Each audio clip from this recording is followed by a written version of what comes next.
Everyone. We'll go ahead and get started. I know people will still be filing in, but we'll go ahead and get this started. Respect everyone's time this Thursday evening. This is our last in the Colorado Coalition for the Homeless Education Series of 2023.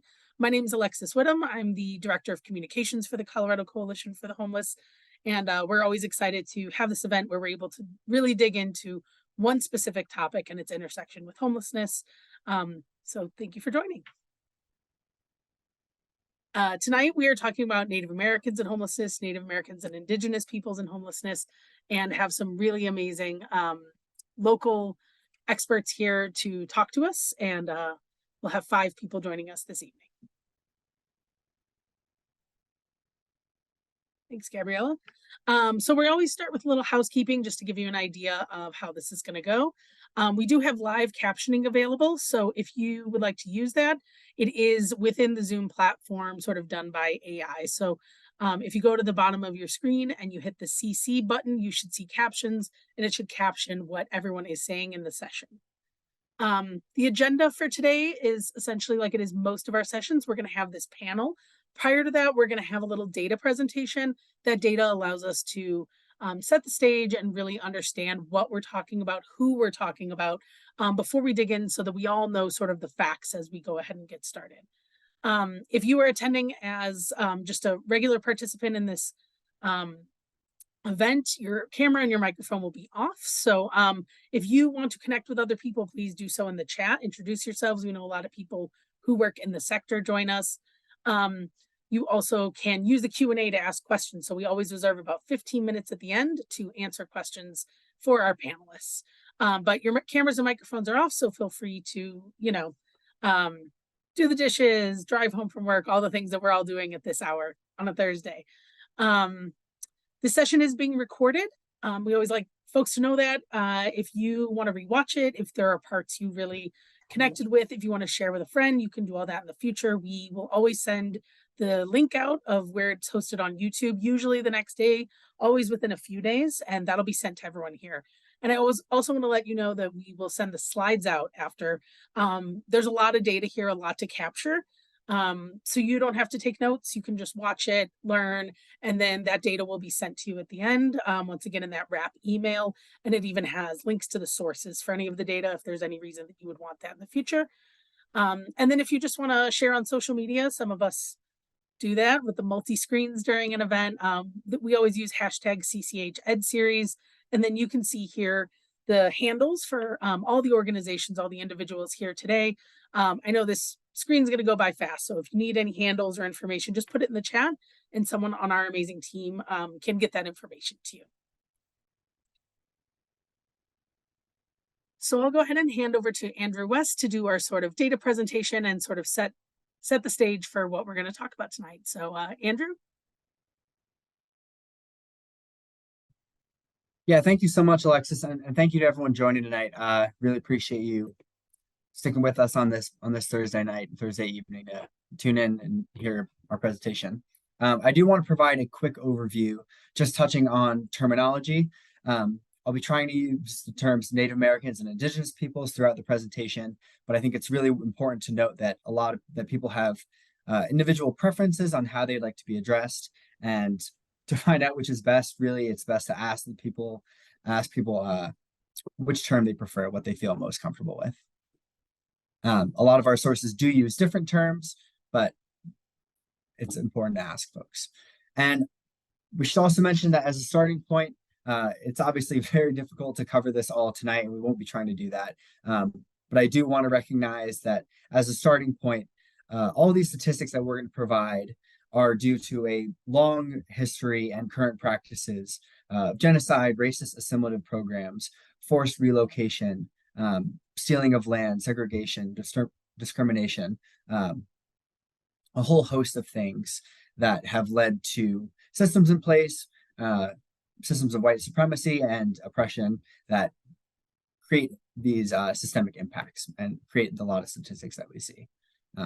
These are obviously by no means due to any personal failures of any individual people, that these are systems, and we want to recognize that.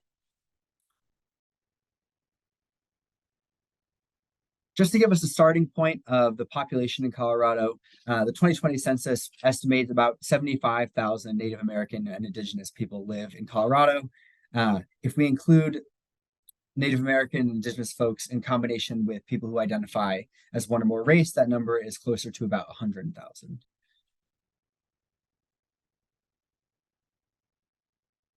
And we'll give a bit of nationwide data too to help situate ourselves. Nationally, Native Americans experience the second highest rate of homelessness in the United States. I'm not talking about that number overall. What we see is about 20,000 people experiencing homelessness who identify as Native American across the country. But they are disproportionately likely to be experiencing homelessness per capita. Across the country, it's about 44.9 out of every 10,000 people that are experiencing homelessness. And in addition, the groups most likely to be unsheltered are Native Americans, Alaska Natives, Indigenous people, and Native Hawaiian or other Pacific Islanders. And that is 55% unsheltered population compared to 40% overall. So we see significant representation, overrepresentation there, unfortunately. And here's just where we pulled that statistic from. That's from the Housing Urban Development annual report. And we'll be sharing all this along after. Let's see. Yeah, there's more data. I think it is very, I think the visual is very stark. It shows just how disproportionate it is. And some more nationwide data trends. In addition to the number of people that are experiencing homelessness, this number has been going up. This is something that we see nationwide across all populations, but especially for Native Americans and Indigenous folks. In addition to that 30% increase over the last 7 years, there's especially been an increase in unsheltered homelessness. While the overall population has seen about 35%, we know that number is significantly higher for Indigenous folks. And in rural areas, this is especially true, I will note.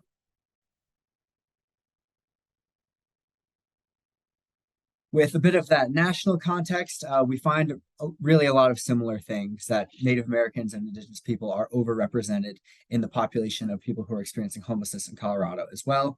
While we know that the point in time count is a flawed count, we do see that there is significant overrepresentation when we're talking about people, a population that is 1.7% of the Colorado population, but nearly 6% of our neighbors who are unhoused.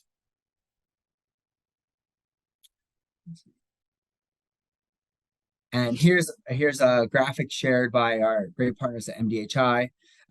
Again, I think it's really helpful to see when you compare by different types of data. We can see HMIS is the Homelessness Management Information System.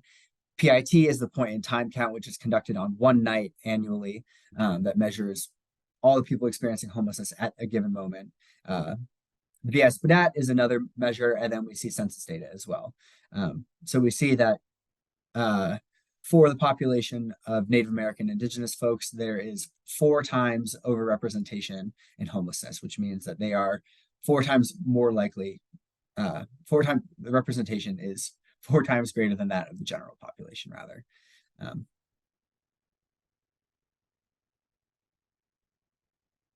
And at the Coalition for the Homeless, something we always talk about, we know that homelessness and housing are connected. They are pieces of the same issue. And 72% of Native Americans and Indigenous Coloradans say that they are worried or somewhat or very worried that they might lose their home due to high costs, while that's only 28% of the total population. So we know that high housing costs, increasing lack of affordable housing for folks makes it much more likely that people are at risk of housing instability and homelessness. In addition, there are high rates of substandard, low quality housing conditions and overcrowding nationally. Compared to 2% of all US households that are experiencing overcrowding, it's about 16% of households in tribal areas and 10% of households in urban areas that are Indigenous.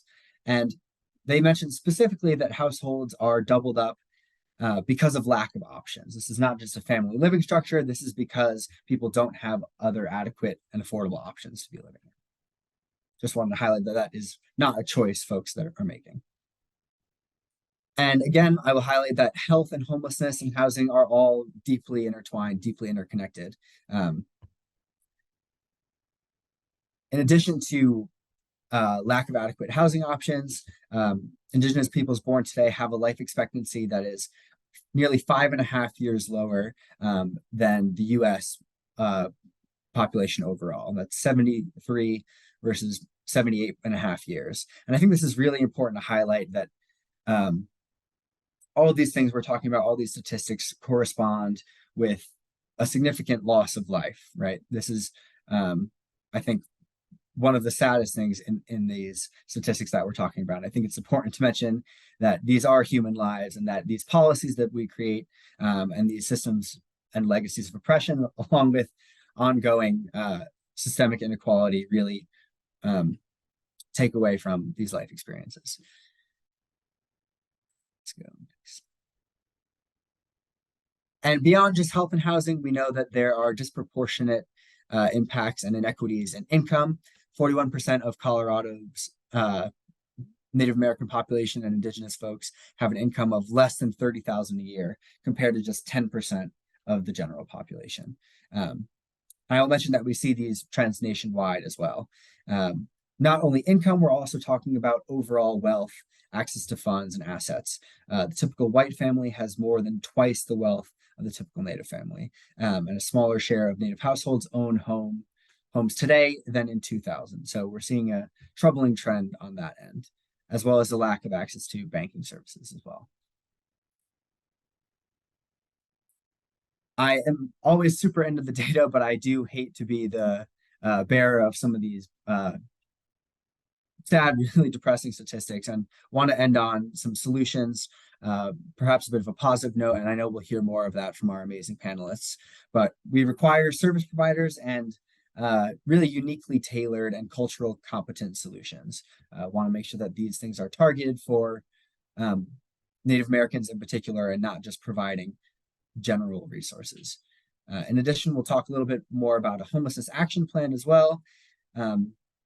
Like I said, we want to have targeted both local and federal policy changes, investment in low-income and affordable housing, especially those with multi-room units, making those available to our Native Americans and Indigenous folks and on tribal lands as well.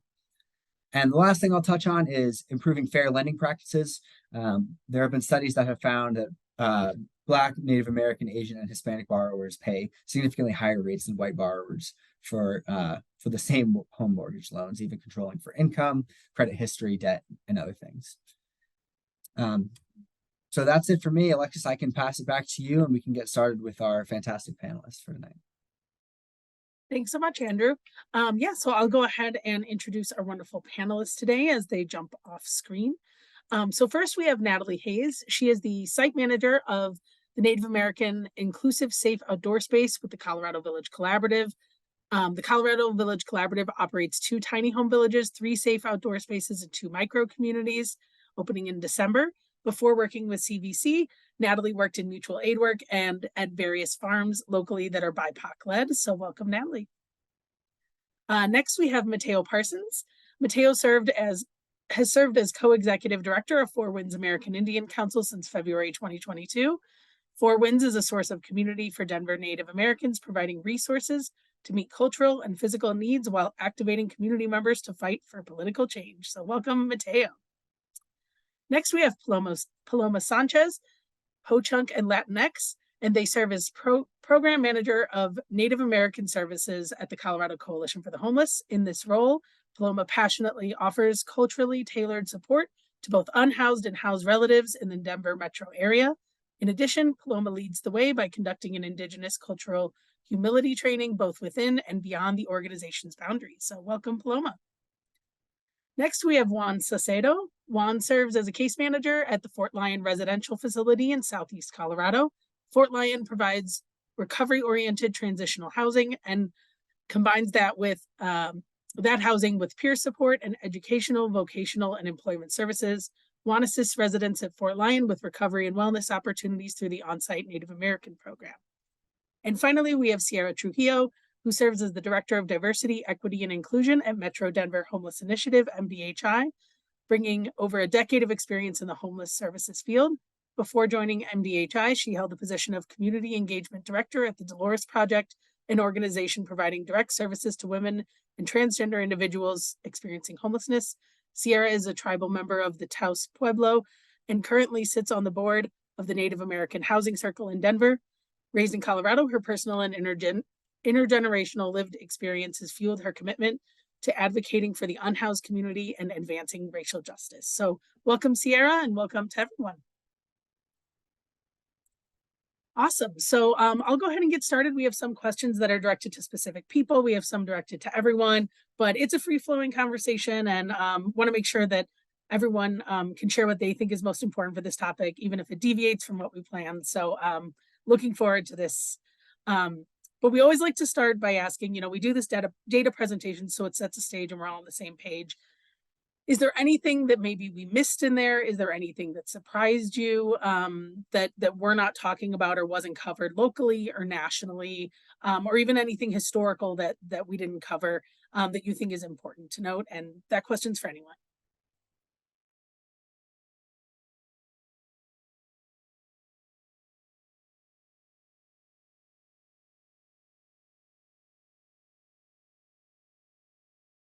I'll go ahead and go.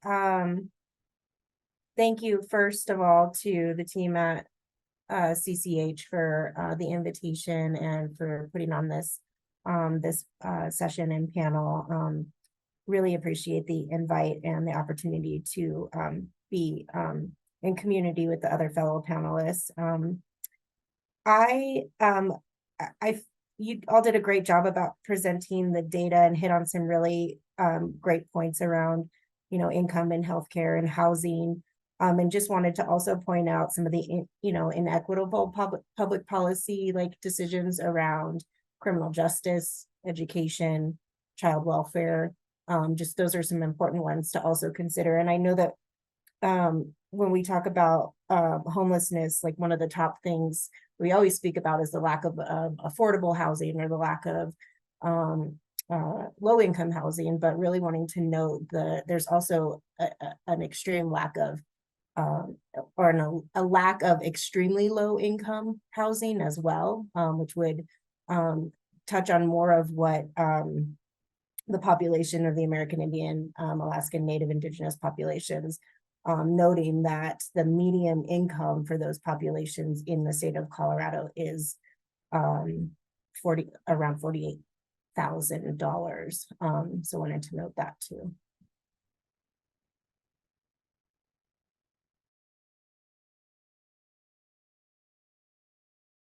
Okay, I'll go ahead and move on, but if any, oh, sorry, Mateo, I see you were unmuting, so. Yeah, I was just going to jump in real quick and echo the same things that Sierra said. Thank you all for putting this together and pulling all that data together. I know that's a lot of hard work. And I'll just add, a lot of these historic inequities that we see, are the product of intentional policy changes. The system, the economy was set up intentionally to produce those inequities.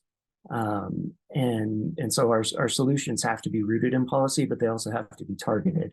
And I think historically, a lot of the issue that I've seen is that sometimes these solutions employ, the philosophy that a rising tide lifts all boats.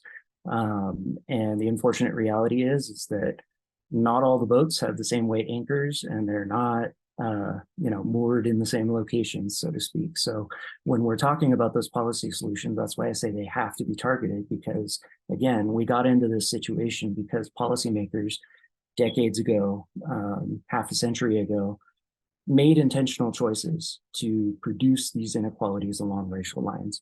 And it occurs for all races, but it disproportionately impacts American Indians, Alaska Natives, and African American folks. And so, I think we have to be willing and able to leverage our political capital and everything else that goes along with that to do the hard work of creating those intentional solutions.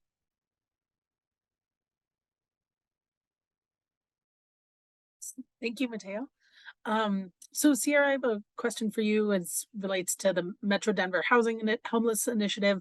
I know a lot of people on here are familiar with MDHI, but you know, your organization works in the 7-county region at large. And so can you tell us sort of about the work of MDHI and specifically how your work with Native American and Indigenous homelessness differs from the way that you work with others who are experiencing homelessness? Thank you, Alexis. So yeah, MDHI, or Metro Denver Homeless Initiative, we are the lead agency for the continuum of care. There's 4 continuums of care in the state of Colorado. We're the Metro Denver continuum of care. So that covers all 7 counties, Arapahoe, Adams, Boulder, Broomfield, Douglas. I mean, it's big. It's the size of, I think, the Connecticut is what I've been told, is our continuum of care. And at what MDHI does more specifically is we are the holders of the Homeless Management Information System, which is known as HMIS. So we collect all the data, as well as the pathway to coordinated entry for doing housing. Along with that, my role specifically was hired towards the end of 2020 as the Director of Diversity, Equity, and Inclusion. Really kind of not knowing what we had in store for this role, but more specifically, I've built it up to be a role where it is about working to not just amplify the voices of lived experience, but make sure that those individuals are at the table and in the decision-making and planning of our system level changes. So that's been a big piece of the work that I've been doing, in addition to and relative to our communities of color, Black, Indigenous, and others, working to make sure that Native-led organizations are in the continuum of care and are a part of those decisions and policy decisions and participating in HMIS and coordinated entry. And so since I've come on to CCH, we've worked really hard to build those relationships and those partnerships. So we have 2 Native-led organizations that are now in our continuum of care, which there were none before 2020. And that is growing. And then part of my role is also to participate in the Native American Housing Coalition, which is also now a 501c3 of the Native American Housing Circle. And so to make sure again that there is that representation has the information, is also at the table. I think I hope I answered that. Thank you. That was great. So Natalie, wanted to turn to you. Your work at the Colorado Village Collaborative is specifically with Native American inclusive outdoor spaces. Can you tell folks on the webinar more about the Colorado Village Collaborative's work, and then how you specifically serve Native American Indigenous folks in making the safe outdoor space unique? Yes, thank you all for the invite. And it's an honor to be on the panel with all of you. So summer of 2021, Four Winds American Indian Council had an encampment outside of on their property, and it was swept by the city. And shortly after, Four Winds and Native American Housing Circle advocated to open the Native American Inclusive Safe Outdoor Space with Colorado Village Collaborative. So we opened November 2021. I've worked at the site since it opened. I'm a proud Black and Chinese woman. I've been with my husband, who is Dene, for 12 years, and we have 2 beautiful children. My husband's family has been very influential to me. Many of his family members are involved in environmental justice work around the nation. My mother-in-law, Lori Goodman, founded Dene Care, which is an environmental justice organization that shut down a coal mine and stopped deforestation on Navajo Nation, among other actions. So I've been committed to this work in solidarity and in service to local Indigenous communities, because I recognize that all marginalized groups have a common struggle, and we have the potential to be stronger together, locally, globally. At the Safe Outdoor Space, we're staffed 24/7. We are lower barrier. Our site operates with a harm reduction approach. And unlike traditional shelters, our spaces allow couples and pets. We don't have a curfew. We have a combination of ice fishing tents and pallet shelters that are ADA compliant. We have laundry, shower, restrooms, and food on site. We work with Colorado Coalition for the Homeless, Urban Peak, St. Francis Center for case management, Stout Street, nurses and doctors and their behavioral health team. At the moment, CVC is building out their own case management and peer support team. And more recently, we hired an on-site therapist that travels across sites. At the moment, the site is around 70% Native American, Alaska Native. Majority of our referrals come from the Denver Indian Center and Denver Indian Family Resource Center at the moment. Community members bring their full identity to the site, so their culture is infused into every part of the site. There's community members that regularly participate in powwows, singing, dancing, ceremony, talking circles, other healing cultural practices, which we honor daily across all sites. We also keep a pulse on demographics to make sure we are serving people equitably. We support people where they are. We offer support with finding work through our partnerships at DHS Workforce Center. So we're in the DHS parking lot, R.E.P. Taylor, off of like 46 in Peoria. We partner with Grid Alternatives, which is a solar training program, and Denver Indian Workforce Center. We support people in finding housing through DHA and Division of Housing vouchers, as they become available, or housing through HMIS, One Home, or housing lotteries as they come up. We support people in getting into treatment through our own peer support staff and our partnerships with Servicios de la Raza. We also stay engaged in with our housed community members who will often, come to visit the site for community events and just to check in. Our site is unique because it prioritizes Native Indigenous peoples whose traumas are very complex, and where we witness generational poverty. But, day to day, we also witness just so much beauty and strength. I think everyone on this panel wants so much more for folks, and that's why we're in this work. Thank you all. Thank you so much, Natalie.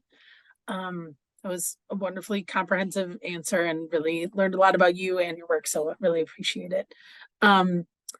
Paloma, you are the manager of Native American Services for the Coalition here in Denver. Can you tell us sort of about the services and cultural programming offered and why these are important to clients? Sure. Hinikaregewi, all my relatives out there. So we're an interesting program. We started in the 90s, the community-led talking circle. I'm sorry, I have 3 dogs and they're probably going to be wild while I'm talking. And we've kind of grown over the last couple years into hiring an outreach case manager 3 years ago. And now we have a program manager position and also a housing retention case manager. Our services really include everything. We're kind of a small team that does a lot. And so we try to serve as many people as we can. I think right now we have 80 clients on our roster of a team of technically one client-facing case manager. So we're really collaborative across the board. And so we try to collaborate with all of the departments within our agency and then other organizations in the Denver metro community, because that is how we get the most work done and also to ensure that we're not doing double the work. So really, we provide outreach case management services, which means we're not office-based case managers. We go out in the field and work with folks who are maybe not able to make it into the office for various reasons. And so we bring housing applications to them. We get their vital docs when we're in the field. And sometimes it's just emotional check-ins or providing traditional medicines to them, or just bringing street medicine if they have an injury, anything like that. We're big believers in harm reduction. And with that, we offer an Indigenous 12-step program that was created by White Bison Incorporated. So I facilitate that every Thursday, every week. And again, it's a harm reduction approach. So it's not abstinence only, because we recognize that that is really difficult for our folks that are living outside or who are recently housed and trying to stabilize. And so we try to be as flexible as we can in that programming. We also are community led. So every year we ask the community what they want in terms of programming, and we take that feedback and try to roll that out and see how that goes. The most popular thing that has happened this year is, instead of doing talking circles, our community members have asked to shift to a clubhouse where they have an open space to share food, which is really important culturally. And then also just like watch TV, like reservation dogs, be in community, do beadwork. Yeah, it's just a really lovely space. We just rolled a second clubhouse. So we do that twice weekly, once on Monday and once on Friday. And then with our housing retention new case manager, he collaborates with our housing first teams and primarily only works with Indigenous folks that are housed in our CCH buildings, because what we recognize as a trend is that our community members are not meant to be in isolation. They are not meant to live alone. And so what ends up happening is there's a deterioration in behavioral health issues, and then also just general health. And so they need better connection. And so what our case manager, Joe, provides is just checking in weekly, hanging out with folks, taking them out to lunch, just offering extra support to the housing first team if they're understaffed, and making sure that our clients are served in the best way possible. And also providing education around cultural humility. I think that's really important and often overlooked across all the agencies in the Denver metro area, is that we need more cultural humility trainings to best serve our community, especially our overrepresented population in the homeless community. Those are really important. And then, yeah, I'm trying to think. I guess we just really do everything. I mean, anything that's possible within our grant, we try, and then we try to be as flexible as possible in terms of serving our community members. And then I also will occasionally, cross collaborate with Juan down in Fort Lyon to ensure that we are consistent in the services we're providing, and that if we're moving clients from outreach into Fort Lyon, that they know Juan's down there and that they're not going to be alone and they're not going to lose these cultural services. But it is critical that we provide, culturally responsive services to our folks, because it's not just about getting housing and healthcare and getting their benefits and connecting them to resources. It's really about humanizing that experience and respecting the fact that we are on Native land, and these people deserve to be honored in a way and respected. So I just think it's a really important role that we serve, even though we're a tiny, mighty, but team. And so that's kind of what we do. We're all about collaboration. Awesome. Thank you so much, Paloma. And that collaboration is so clear. And I will give an absolute shout out to Paloma for helping us put together this panel, because they knew off the bat exactly who we should talk to and who they were already working with. So thank you so much, Paloma, in addition to all the other things that you do for helping us with that. I'll turn to you, Juan, continuing with sort of the CCH work. So Paloma's working here in the Denver metro area, and then you're working at the Fort Lyon residential community in Southeast Colorado, which is sort of a live-in, recovery-oriented transitional housing. So can you tell us about how Native American practices are used in the work being done at Fort Lyon and the impact it has on the community down there? Yes, thank you for the invite. I appreciate it, and I appreciate everybody on the panel. The native practices that I do here at the out at Fort Lyon, I've implemented the medicine wheel 12-step for men and women, implemented the Red Road to Albrighty. We do sweat lodges out here. We do the talking circle also out here. I try to implement everything I can for the natives out here so they don't lose that culture, you know. I also do a moccasin making class out here so they understand what we do, what we wear, why we wear it, things like that, you know.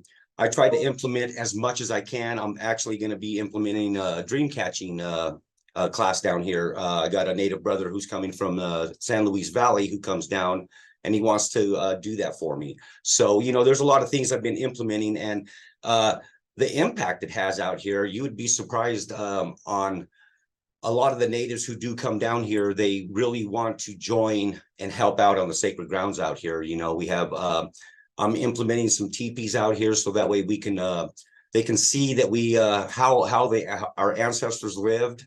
We hold our groups out there during the summer, winter, kind of different. I take that down so we don't ruin it.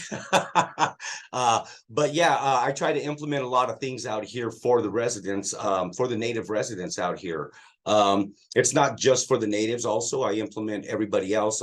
My uncle Robert Cross, he actually told me, he says, I want you to open this to everybody. It's not just for just natives here. So I open it to all groups out here. Doesn't matter if you're black, white, brown, Asian, native, you're welcomed out to our sacred grounds so you can cleanse and purify your bodies out there.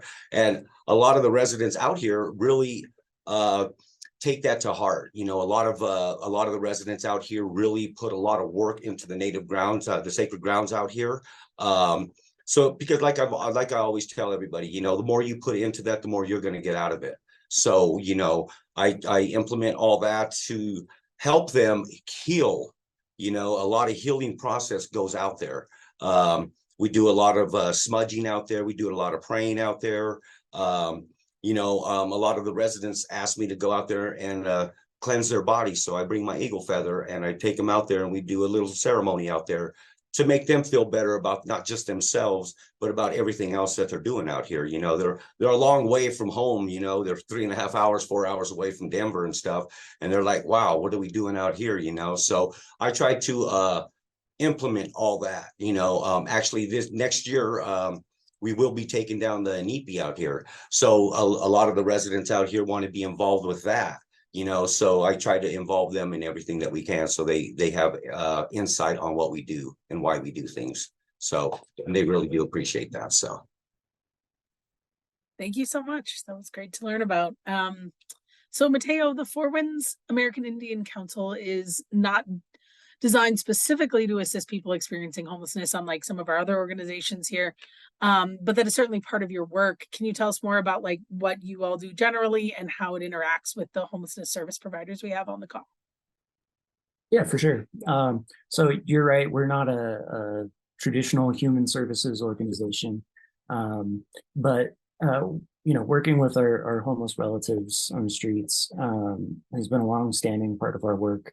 You know, we started in right around the mid 1980s, and that's always been a factor of the work. And so actually in 2021, when the Native American Inclusive Safe Outdoor Space started, that was when we actually revived it as a primary focus of our work. And so we have a bunch of different programs, but the intersection with homelessness is through our homeless survival program. And so that's really mostly a resource-focused program. So our focus is on getting folks financial assistance so they can get groceries or, you know, kind of supplement their SNAP and their other government benefits. And then we also distribute street survival kits, which include tents, army rations, survival, other survival gear, basically anything they might need to survive on Denver streets. And so that's the main thrust of the work. And then we also definitely liaise with you know, the more traditional human service providers in the region, just to help with that communication between the Native folks on the streets and the service providers, and help hold you know, the clients accountable. And if there's there's documents or information that folks need, we can kind of help them get that to their case managers, and just try to be a useful liaison for them, and a voice for them. So that's kind of the primary work. And then some of our other work is also in the criminal justice and legal field. So we do have a very fledgling participatory defense program where we assist folks with criminal charges that they're facing. We've helped folks with evictions in the past before. And so that's kind of a community organizing approach to criminal defense, where we help folks put together mitigation packets and help with their character defenses and things like that. And we've seen a lot of success so far. Right now we're technically one full staff person, and that's me. So we can only do so much, but we definitely have big plans for expanding that work in the future on all fronts. The financial assistance, the survival kits, the legal work through participatory defense, and then hopefully eventually we'll get also another 12-step program set up to complement the one that Paloma and Native American Services has set up as well. Thanks so much, Mateo. And someone in the chat was asking about who's on the panel and what they all do. So we will have in the wrap-up email information about all the organizations, and you can contact folks and figure out if you can help them with kits or donations, volunteering, anything. We will be sending all that information out. So Mateo's doing it all as the one full-time person. So but there's always ways that our community members can assist, and thank you to everyone who's here and learning. Question for everyone. Many of your organizations work within the advocacy space. The coalition does. So do many of the other orgs on here today. Can you tell us some of the ways the organizations might be working on advocacy that can improve the lives of Native American and Indigenous peoples, or suggestions you have for policies? Maybe you don't work specifically in the advocacy space, but we have people on this call tonight who do. What are your suggestions as we head into the new session in January? And that's for anyone who would like to start.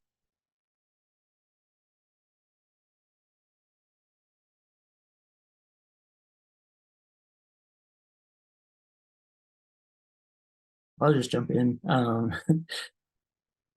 Yeah, so in the introduction and the presentation that CCH's staff made, they mentioned Native American Homelessness Action Plan. So that's one concept that we've been kind of floating with members of City Council, and it's a local policy, it's not a state level policy, but the idea would be to coordinate all the regional agencies and human service providers and government agencies to ensure that we have quality and accurate data across all fields, and then also examining new data that's sourced from all of those different departments and agencies, and then using that data to develop targeted strategies, as I kind of alluded to in the beginning, for increasing the availability of both culturally appropriate services, as well as rental and for sale housing that's affordable to Native individuals in Denver. LA County did this. They started in 2019, and I'm not sure quite how things have progressed most recently, but they were making a lot of really good progress before the pandemic on just bringing together all kinds of new sources of data that were, creating a lot of substantial positive changes to the whole county's coordinated approach to homelessness, specifically Native homelessness, but also homelessness across all races and ethnicities. And so, again, I think that's why we need targeted approaches to address these disproportionalities. And then one other thing I'll add is, I think Tamara Fox mentioned in the chat that affordable housing is like $1,500 a month. And that's a huge problem. And the reason for that is that in Denver, we have what's called a mandatory inclusionary zoning ordinance. The problem is that inclusionary zoning ordinance specifies that all new housing that's developed has to have affordable housing, but the way they define it is that it's at 60% of the area median income. And, you know, we have all kinds of data that shows that specifically Native people in Denver, in addition to all of the other racial demographics, you know, the vast majority of the housing demand in our communities is for housing at 30% or lower. And that's people who are experiencing poverty as the federal government defines it. But yet the city of Denver only requires that for people at 60% and below. And then for, you know, for sale housing, it's even worse. It's like 80 or 90%. You know, and so that's really problematic as we're talking about things like, you know, the supply of affordable housing in Denver and increasing the supply of affordable housing in Denver. That was a huge conversation during the last election, and it continues to be a huge conversation. But I don't think that we can really get to meeting that need if we don't amend that mandatory inclusionary zoning ordinance. And I'll just add, you know, I mentioned for Native folks, we need housing at 30% or below. But even Denver Housing Authority has said year after year that there is a demand for something like 56,000 affordable housing units in just Denver alone at 30% or below. And again, all of our policy solutions, all of our policymakers and a lot of you know, lobbyists and developers and folks like that continue to advocate for way higher than that. And so again, we have a demand, we have a gap in the supply that can meet that demand, and our policymakers and our system is not activating to meet that demand. And so I think that definitely needs to happen. Thanks, Mateo. And yeah, the ideas of how to solve the affordable housing crisis, people like to think you can go middle out because, you know, we know that middle class people are also struggling. But essentially, if you wanted to get to the people of lowest income, then what you're suggesting is trickle down. If you think that doing 60% AMI is really going to get to people at 30%. And so it's not an effective strategy. And thank you for explaining that so well. Andrew did put in the chat a link to an affordable housing report we have. So if you're wonky and you want to get into details on it, check that out. But it's definitely something that will be coming up in the next legislative session. If anyone else has thoughts on sort of advocacy and approaches as we head into the new session here in Colorado. I can go. So current work that Colorado Village Collaborative has been a part of, I guess, basically, you know, it was born from advocacy with folks that sleep outside as an alternative option to traditional shelters. And we've helped Denver move the needle on alternative sheltering options, and now are a permanent zoning code for Denver. We participate in a lot of community engagement with neighbors, and we introduce and educate other municipalities around the country about our models. Things that we would love to see addressed: national rent control, more project-based housing, supportive housing options, broader treatment options, more Native American-based treatment options here in Colorado, and then also confronting the Fair Housing Act, because it's really not fair. They are, well, in the next few years, there'll be housing that will be built on 9th and Navajo, and it is for Native American, Native Alaskan people, and a portion will be for families, and a portion will be for unhoused folks. And you know, the way our HMIS operates, like one home, it's sort of like a black box. So, you know, they may prioritize people based on age or disability, but it doesn't pinpoint race. So it creates, you know, we're just, people have to get really creative in making sure that Native Americans are prioritized even for this housing that's being built for them. And overall, I think we just need more safety nets in place to help people before they get to us.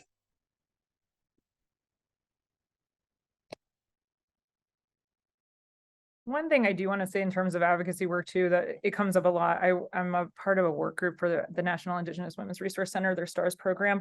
And a lot of our conversation is around data, and that how there's not enough data, especially in terms of racial inequities. And so that's really needs to be a starting point to really understand what's going on, and how to address it. And so I think that's a large part of some of the advocacy work that I do is just improving the data that we're collecting, and then also kind of working on the national level. And that is mostly focused on Indigenous people experiencing domestic violence, intimate partner violence, elder abuse. But across the board, I think that's kind of the conversation that a lot of folks are having.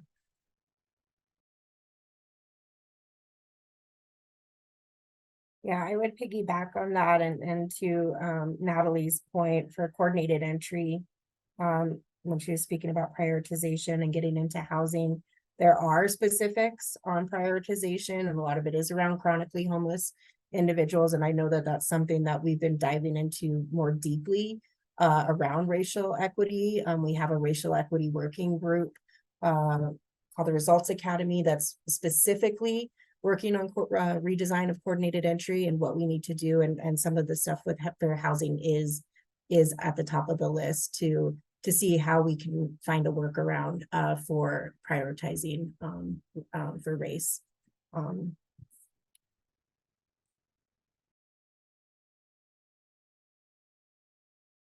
Thank you. So we have so many amazing people from amazing organizations on this panel today. It sounds like a lot of you already work together. Are there ways that you think folks can work together more in the future? Are there ways that maybe some people who are in the chat or work outside of Denver Metro, because a lot of our organizations on here today are mostly working in Denver Metro, suggestions we have of how to collaborate more and see if we can provide services together to Native American Indigenous folks, and sort of any additional thoughts on that you have, or yeah. I would say just communication, right? And also just getting the word out there. So I think doing things like this is really helpful. A lot of times when I meet people, they don't know our program exists within our organization and outside of it. And so really getting the word out there and communicating. I do a lot of presentations, especially for Native American Heritage Month. I'm like out there every week trying to connect with different organizations to let them know that we're here and we're happy to support them, in like navigating cultural humility with their clients, but also that we would love their help too, because we are a tiny team and we need it. So I think that's a big thing that I see in Denver is like we're fairly good at communicating, but also when you're understaffed and overwhelmed with the amount of clients, it can really impact the way that you communicate with other organizations and constantly sharing information. And I think that can be really challenging. And so I don't really know a solution for that other than better pay for our staff, for retention, and other things like that. But I really do think communication is the biggest thing, and also just like doing presentations and getting the word out about our organizations.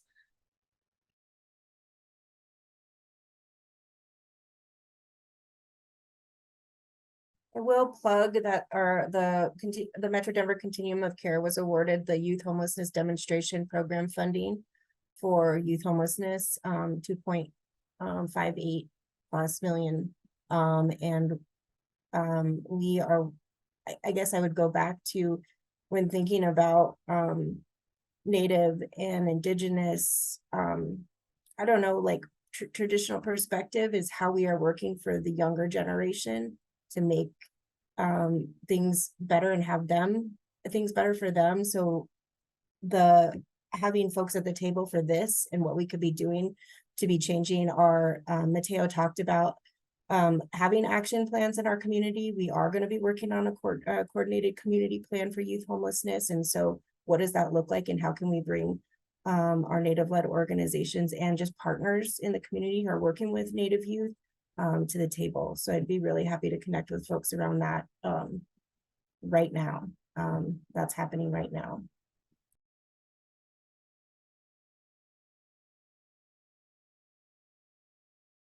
For us, you know, we've been partnered with CCH Native American Services since we opened, and we keep their event calendar posted on site.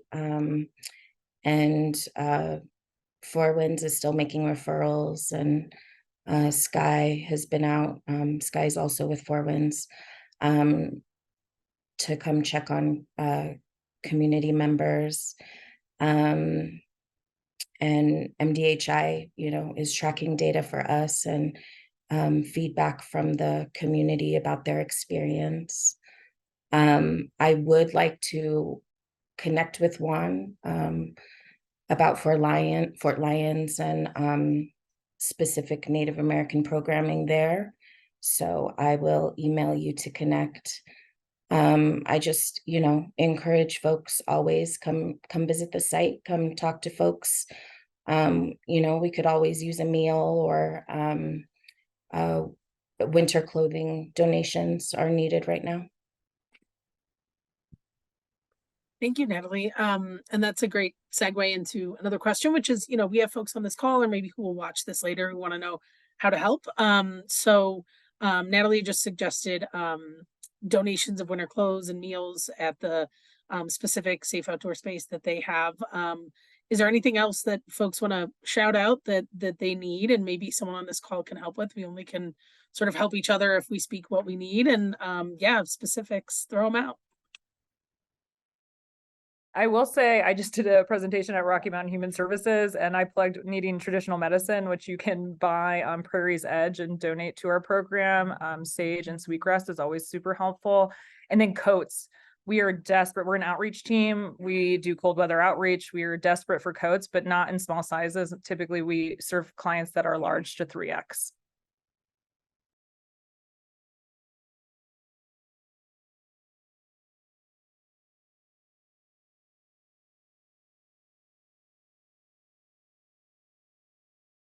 All right, I'll jump along, but if you think of anything else, feel free to jump in and let us know. And if you're not sure how to, someone wants information on where to donate. So you can always just reply to the email that you get tomorrow with the wrap of everything. It'll go to someone on our team and we can redirect it to someone, but we also can provide contact information for panelists as well, if for anyone who's okay with that, or at least for the general information for their organization. So we'll put that out there, but certainly we are hitting the time of year where if you have any winter coats, almost any organization on this call will take it, and we'll certainly take them to the coalition, and you can just email me and I'll put you in touch with the right person.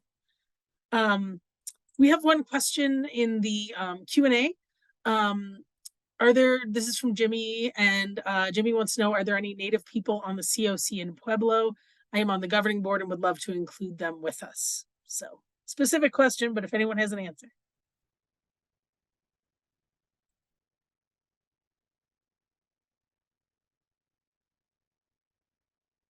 Okay, Jimmy, I am sorry that we don't have one. We do have a continuum of care team that does some rural work at CCH. So if you email me, if we have your email address, I can try to get in touch with the folks who do our rural initiatives and see if they have someone that they know of that I wouldn't know of myself. I think Pueblo's in the Pikes Peak continuum of care. Is that correct? I think so. Okay, so we'll follow up with that one.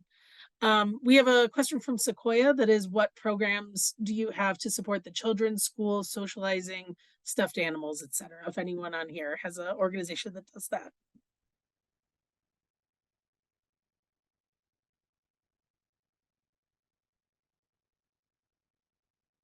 Okay, I will mention that last month we did a special session with talk to people who work outside of the sector, work in education and libraries and transit. And we had someone from the Homelessness Education Network in Denver Public Schools. That's specific to Denver, but Sequoia, if you let us know the region, we can find out who the contact is that does sort of McKinney-Vento work in a school district where you're at, and see if we can connect you there. That's not going to be specific work for Native students, but it is youth work that is done through the school districts. We have a question that's sort of a little silly, but it helps folks to think big. So the question is, if you could wave a magic wand, what would you do to improve the lives of Native American and Indigenous peoples experiencing homelessness or at risk of homelessness? For anyone. Land back, environmental justice, housing benefits, all the things that that were promised to us that were never given to us by the federal government. I think that all would be lovely and incredible for our people. Access to nutritious food and clean water. I think that's really important as well. I was going to say the same thing Paloma was going to say.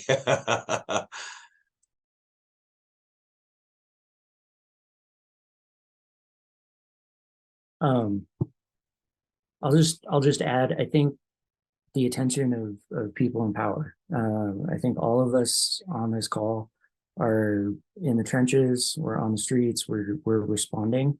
But I don't want anybody who's listening right now to forget or be mistaken at all. Like this is a crisis, and our community members across the nation, but especially in Colorado, especially in the urban areas of Colorado, disproportionately represent the most number of homeless people in our communities. And so, but unfortunately, policymakers, people in power are not talking to us. They're not approaching our community. They're not, showing any outward care for the problem. And, we're never going to get to a solution if that doesn't happen. The mayor of Denver, Mayor Johnston can, work on his House 1,000 initiative, but, there's no targeted focus on Native people. Throughout his whole campaign, he didn't talk to our community once about any of our issues. And it continues. Mayor Hancock was about the same. He wasn't much better.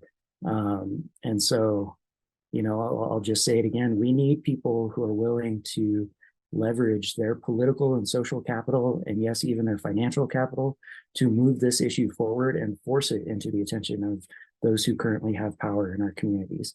And we need to make it their problem. And so if you have that, if you have political capital, if you have social capital, if you have financial capital that you can lend to those efforts, do it. Because our people are dying on the streets. Our people are freezing to death. They're dying from exposure, and it shouldn't be happening at all. And so we need allies. We need accomplices who are willing to step up and leverage their resources to end this problem. Well, and to piggyback off of that too, I mean, we've been DSOC is another program that we have, which is an outreach team, and they've been in large conversation with host and the mayor. And I think the struggle for me in hearing about some of those conversations is right. They're not talking to us. They're not listening to us. And the approaches that they are putting into place don't actually help our community who's living outside, because they don't live in large encampments. They often live in community, and it's typically like 5 people. They don't normally have tents. And so it's not, how are they going to access these resources that the mayor is trying to roll out if that's not where you're finding our people, and our people are overrepresented in the homeless population.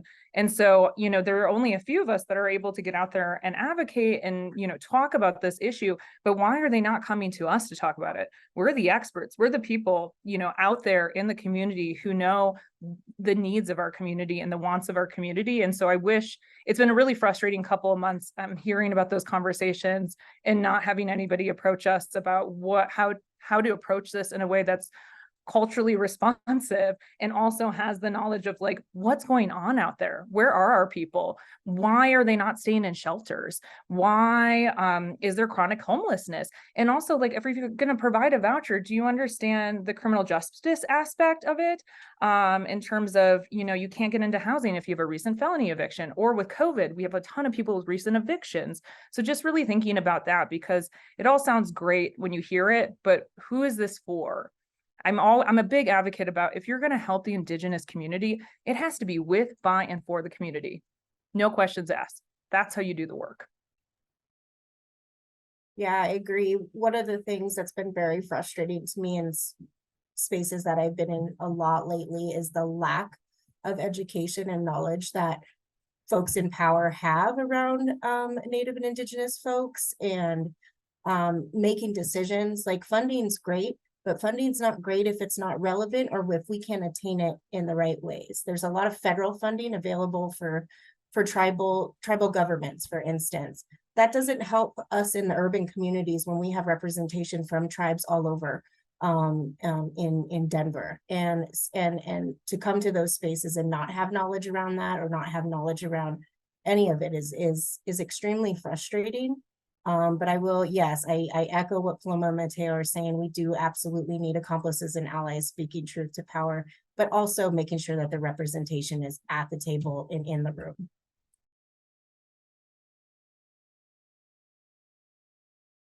So if I had a magic wand, I would make housing accessible and available. I would reorder regulations to protect tenants and not the profits of landlords and developers.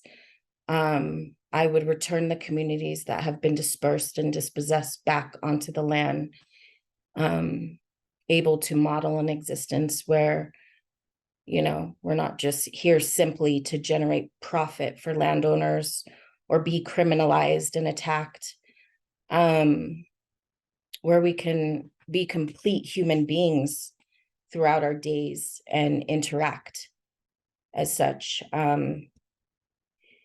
Yeah, US imperialism and ongoing colonization isn't sustainable for the people or the planet. I wish all marginalized people strength, and you know, I just hope that we can continue to support each other, build each other up, commit to working together against these oppressive systems. You know, we can see these alliances happening even now for Palestine.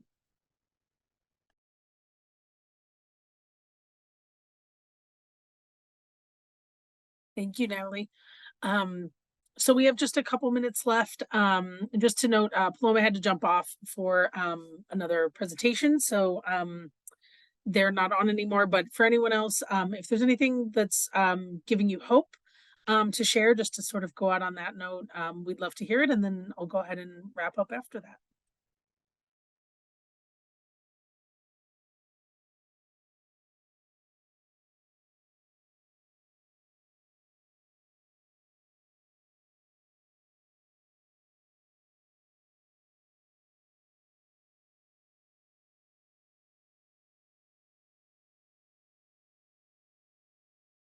Okay.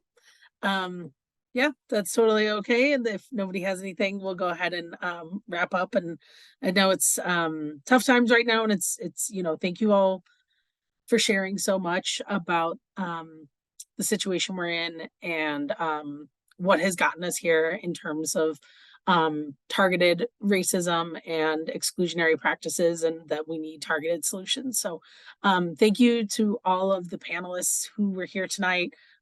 Just such a great conversation, and really appreciate you. Thank you to the staff who helped put all this together. This is our last one of this year. We don't have another session next month.